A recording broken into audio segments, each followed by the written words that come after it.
घरगुती पद्धतीचे चुलीवरील शाकाहारी आणि मांसाहारी चविष्ट जेवण मिळण्याचे गड इंग्लज मधील एकमेव ठिकाण हॉटेल शिवानी, मोहिते फूड समोर, आजरा रोड, गड इंग्लज। गेल्या 2 महिन्यांपासून गड इंग्लज चंदगड महामार्गाचे काम सुरू आहे, पण सुन्नी ठिकाणी हा रस्ता खणला असल्यामुळे आणि त्यामध्ये भरपूर खड्डे असल्यामुळे त्या ठिकाणी खूपच अपघात होत आहेत। या सगळ्यांनी त्रस्त नागरिकांसह अमरसिंह चव्हाण यांनी रस्ता रोको आंदोलन करण्याचा पक्का निर्धार केला। त्यामुळे गड इंग्लज पोलीस प्रशासनाने संबंधित ठेकेदार आणि अमरसिंह चव्हाण आणि त्यांचे कार्यकर्ते यांची एकत्रित बैठक घेत लोकांना कमीत कमी त्रास होत हा रस्ता वेळेत पूर्ण करण्याचे लेखी लिहून घेतले। झाड सपिवली साहेब, निसरीपासून ते गडीगड पर्यंत एक झाड शिल्लक नाही साहेब। पीडब्ल्यूडी वाले एक शेतकरी थापा तोडला तर त्याच्यावर गुन्हा नोंद करायचे साहेब। यांनी कुठल्या नियमात घालून ती झाडं तोडली ते विचारा। 5 फूट झाडं लावायची। कुठं लावली ती झाडं साहेब? 5 फूट झाल्याशिवाय कसं लावायची ताई? झाल्यावर नंतर लावली।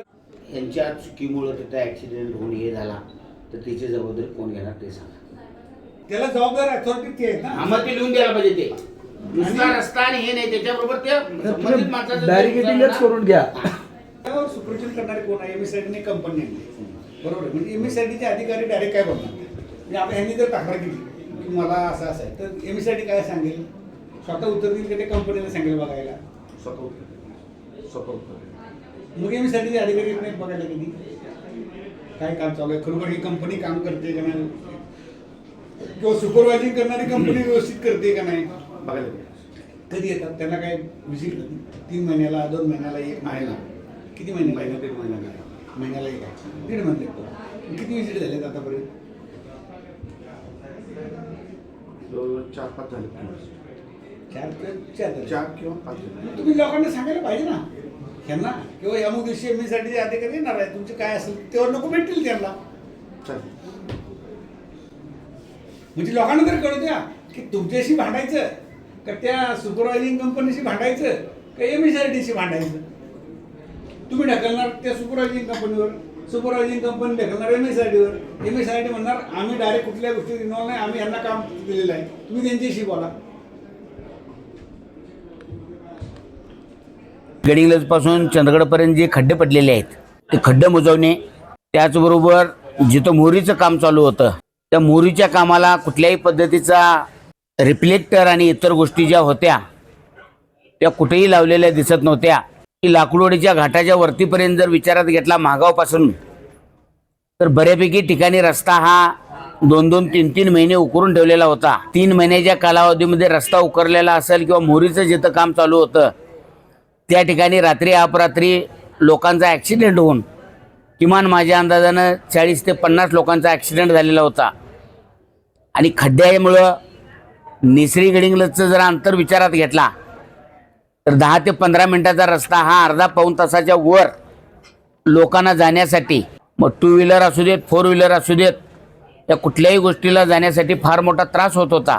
रस्त्याचं जे खोदकाम केलेलं आहे त्या ठिकाणी फार मोठ्या प्रमाणात धुळा उडत होता आणि धुळ्याचं प्रदूषण हे तिथल्या नजदीक राहणाऱ्या लोकांच्या बरोबर जाणं येणाऱ्या लोकांना सुद्धा त्याचा त्रास जाणवत होता। PI शिंदकर साहेब यांच्या प्रमुखतेखाली आज त्या संबंधित ज्यांनी कोणी ठेका घेतलेला आहे ते देशमुख साहेब त्या कंपनीचे प्रमुख म्हणून ते आमच्या सोबत इथं बसलेले आहेत।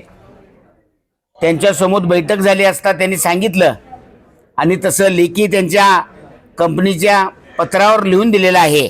प्रकल्पात असलेले जे खड्डे आहेत ते खड्डे 20 तारखेपर्यंत कॉन्क्रिटीकरणानं म्हणजेच सिमेंटचं हे टाकून ते खड्डे मुजवण्यात येतील।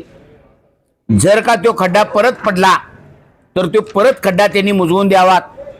जोपर्यंत नवीन रस्ता होत नाही तोपर्यंत पडणारे सगळे खड्डे हे त्यांनीच मुजवण्याचं हे त्यांनी कबूल केलेलं आहे। काम चालू आहे, त्याच्या पुढं बोर्ड असावा, मागं बोर्ड असावा की जेणेकरून जाणं येणाऱ्यांना लक्षात आलं पाहिजे की पुढं मोरीचं काम चालू आहे, रस्त्यात खड्डा आहे, त्या निमित्तानं माणूस सावकाश येईल त्या पद्धतीची सूचना फलक लावण्याची जी आम्ही सूचना दिलेली होती ती आजच्या दिवसापासूनच त्यांनी त्या गोष्टीचा अंमल करतो अशा पद्धतीचा आम्हाला लेखी लिहून दिलेला आहे. धूळ नियंत्रणासाठी दिवसातून 3 वेळा पाणी मारणे, जिथं जिथं खोदकाम केलेलं आहे त्या त्या ठिकाणी त्यांनी पाणी मारून देण्याचं त्यांनी मजकूर लिहून दिलेला आहे. संबंधित ठेकेदारानं एक रस्ता 2 ठिकाणी खोदकाम केलेला आहे.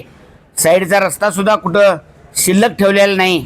आम्ही मागणी केलेली होती की जे काय खोदकाम झालेलं आहे ते पहिला पूर्ण करायचं आणि मगच पुढचं खोदकाम करायचं. त्यांनी ती गोष्ट कबूल केलेली आहे. त्यांनी आम्हाला एक डेडलाईन दिली आहे की ह्या 31 मार्च किंवा ह्या उन्हाळ्या अखेर हा गडिंग्लज पासून जे काही चंदगडपर्यंतचा रस्ता आहे हा पूर्ण करून देण्याची जबाबदारी त्यांनी स्वीकारलेली आहे. ज्या ठिकाणी रिफ्लेक्टर किंवा इतर गोष्टी नसतील त्या ठिकाणी एखाद्या व्यक्तीचा ॲक्सिडेंट झाला तर संबंधित कंपनी जबाबदार, अशा पद्धतीचं त्यांनी लिहून दिलेलं आहे. गडिंग्लज तालुक्यातल्या तमाम जनतेला जे या रस्त्यामुळे होणारा त्रास होता, हा त्रास थांबण्याच्या दृष्टिकोनातून त्यांनी आम्हाला लेखी दिल्यामुळं मी उद्या जे आम्ही संबंधित सर्व लोक म्हणून रस्ता रोको आणि काम बंदचं आंदोलन केलेलं होतं, आमच्या मागण्या पूर्ण होणार ह्या अपेक्षा ठेवून उद्याचं आंदोलन आम्ही स्थगित करतोय. परत जर त्यांनी तसंच केलं तर त्या पद्धतीचा विचार परत केला जाईल. जनगर्जना लाईव्हसाठी कॅमेरामन जयस सय्यदसह लता पालकर, गडिंग्लज.